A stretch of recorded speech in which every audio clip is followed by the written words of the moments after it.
One lady didn't like lipstick because she didn't wear lipstick. And they kept telling her, don't lick your lips, don't lick your lips. Another one wore Tams all the time.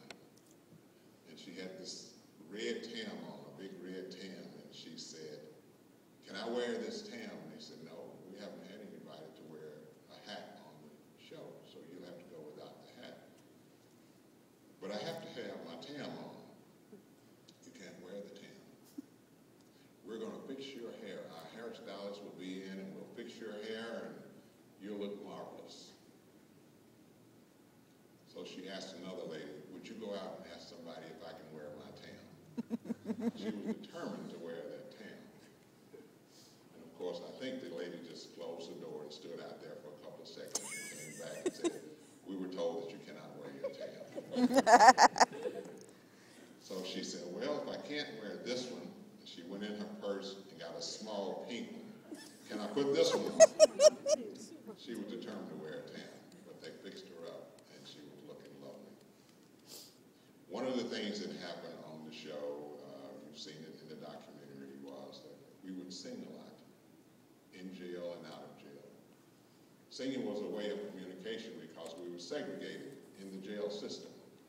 And late in the evenings, when we were in the county jail, it was built like the letter O. There was a courtyard in the center. And so late in the evening, when the traffic had died down and things were quiet, perhaps maybe the black singers would start singing. And the white males and the white females and the black females could hear us. What we were simply saying is, we're okay up here. We don't know where you are, but we figure you can hear us. But we are okay. We would stop singing, and maybe the white males would start singing. And the songs that they would sing would suggest to us that they were okay, and we would make the rounds. And when we got to Parchment, we did the same thing, although there was a thick wall between us. And we would sing to the wall because we knew that somebody was on the other side of that wall.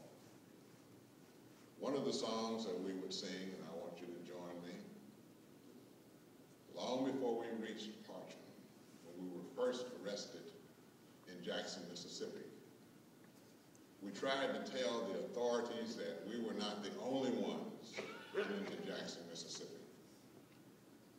So we would start singing, buses are coming, oh yes. Buses are coming, oh yes. Buses are coming, buses are coming, buses are coming, oh yes.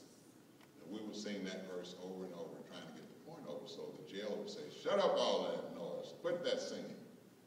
And so Bernard said, what are you going to do to us? Put us in jail? And we would continue to sing, better get you ready, oh yes. Better get you ready, oh yes. Better get you ready, better get you ready, better get you ready, oh yes. They're coming from Nashville, oh yes. They're coming from Nashville, oh yes. They're coming from Nashville, coming from Nashville, coming from Nashville, oh yes.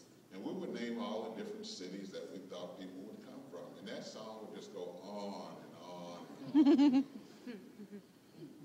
Then we were sent to Parchment Penitentiary because we had filled up all the sick jails in Jackson City. And this is when the toothbrush and the mattress and all those things came about. And we would sing and we would sing, and they couldn't hit us. The guards were not supposed to hit us. But they would send their trustees to do the work that they couldn't do. You don't stop that singing, we'll take your toothbrush. You can take our toothbrush. You can take our toothbrush, oh yes. You can take our toothbrush. You can take our toothbrush. You can take our toothbrush, oh yes. And they would. Then one time they said, we're going to take your mattress. You can take our mattress, oh yes. And we would sing that. Everybody gave up their mattress the first time. The second time they wanted to take our mattress, a young man by the name of Freddie Leonard from Nashville decided to keep his mattress. his roommate was Stokely Carmichael. And Stokely told him, said, you better give up that mattress. Freddie said, no, I'm gonna hold on to this mattress. So they sent a trustee down, a little short young man, and when you're in prison, the only thing you have to do is what they tell you, and then you exercise and you buff up. And the guard said, Pee-wee, get that mattress away from that, you know what. And Freddie's holding on to this mattress because he's determined not to give it up. And the guard said, Pee-wee, you either get that mattress or I'm gonna get you. So Pee-wee starts beating Freddie in the face to make him turn that mattress loose. Freddie's holding on, and finally he looks up at Pee-wee and he said, I'm going to tell you the same thing your mother would tell you. It's going to hurt you worse than it hurts me. And what they did, they put some kind of a wrist lock on Freddie, and they tightened it, and it made his hand pop open. That was the only way that they could get that mattress away from him. When they had ran out of taking mattresses and toothbrush and sheets and whatever else they could take, they decided to turn the heat on midday, and it's hot in Mississippi. Or they would turn the air conditioners on at night when it's cool. They would put some kind of laxative in our food, turn the water off in your cell, and turn the heat on. They would give us water to drink, but we couldn't flush the toilets. Here we are with all these laxatives in our bodies. So you know what that's like. But we kept on pushing. We finally got out of jail. We all went back our way. But while we were in Parchman, Parchman became a university of sit-ins, a university of teaching others how to form student groups, getting ready for voter registration throughout the United States. Fannie Lou Hamer became famous because of a young man by the name of James Bevel from Nashville, Tennessee. We went to her hometown and we started picking cotton because we couldn't have a meeting at the church or at someone's home because we didn't know if the Klan was watching us. So we learned to pick cotton, and we'd be out in the fields. And at noonday, when it's time to take that break, we would all gather, which was a natural thing to do, gather out in the field, and we talked about voter registration. And my friend went up to Fannie Lou and said, I want you to chair this group here. And that's how Fannie Lou Hamer got her start. This past summer,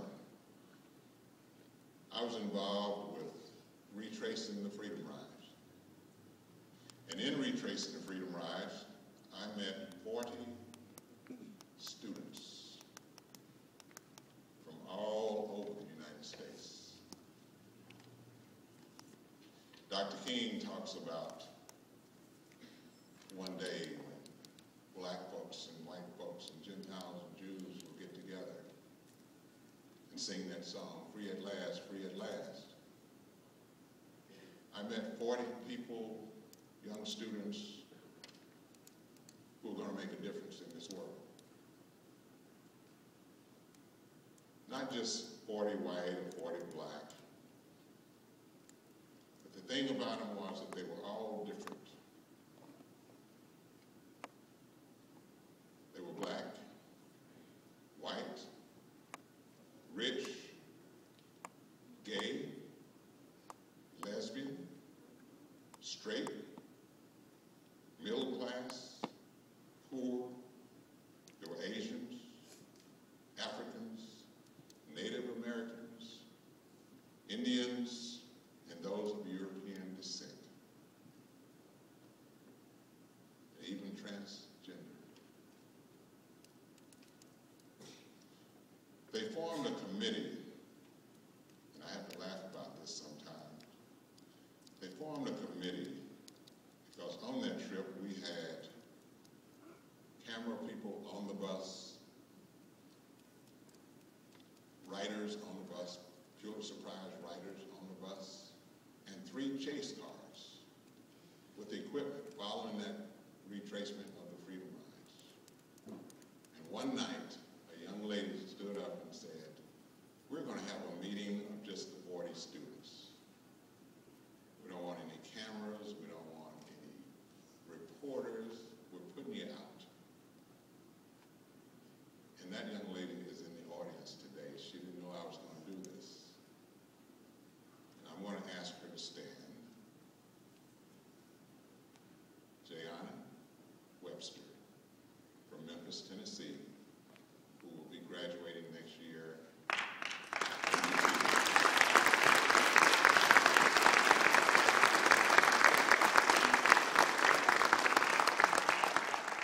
Just to give you an idea of what these 40 students will mean to this country, one young lady from Montgomery, Alabama, she's now working, she's a graduate of Florida A&M. While she was at Florida A&M, she would collect meal tickets from students. And she would take those meal tickets before they had expired to the cafeteria and get the food. They would put it in boxes. And she would take and put it in her car and take those meals to one of the shelters in the area of Florida A&M. And so she met with me on the very first day that we were in Washington, and she told me about this. And she said, but I want to do more. And I said, how many shelters are there in Florida? She said, there are 3 in that particular area. But I'm graduating. So we formed a committee, and today I believe that those 3 shelters are being fed because of her passion for that one that she had. Her real passion is to work in Montgomery to make a way, a better way for young ladies who did not finish school, young ladies who are having babies out of wedlock. She wants to start a school, a daycare center, to make sure that they are educated so that they can get jobs and be dependent upon themselves. And so I said, meet me in the room tonight, and I will call Nashville because I have a friend who is vice president of the YWCA who works in the area that you're talking about. And so they met. They talked on the phone, and she was able to learn how to get grants and who to talk to and who to email and do all these electronic things. And so I talked to the young lady about a week ago. I called her. She's in Atlanta, Georgia, working in Atlanta. She's working, trying to get people housed, getting refugees in their housing. And I said, we're going to send for you to come to Nashville, and we're going to have a meeting. You come up on a Friday evening, get situated, and we're going to work all day Saturday on your project for Montgomery, Alabama, to make a difference for the young people in Montgomery, Alabama. And that's just one out of 40. They all are doing something. Young ladies want to do something about the prison system and young people being put in jail and keys thrown away and put in jail on minor charges. Why can't we do something about that? They spend a whole lifetime in jail. And that's where they learn how to be crooks. They don't go in as thieves and crooks and what have you, but they come out that way. Of course, you know the jail system, the penal system is big business anyway. There's a lot of money to be made in the penal system. But we're trying to keep young people, black, white, you name it, we're trying to keep them out of jail. So we're working very hard. And I know that these 40 students, I think Jayana is I say that she is the leader of the 40 because they've got their email address and they communicate with each other. And when I'm somewhere, if I see one, the next thing I know is they go in and say, I saw Rip in Chicago, or he's in Colorado, or wherever I am when I see them, and they'll go straight to the computer and let the other 39 know that we've had conversation. And that's my passion.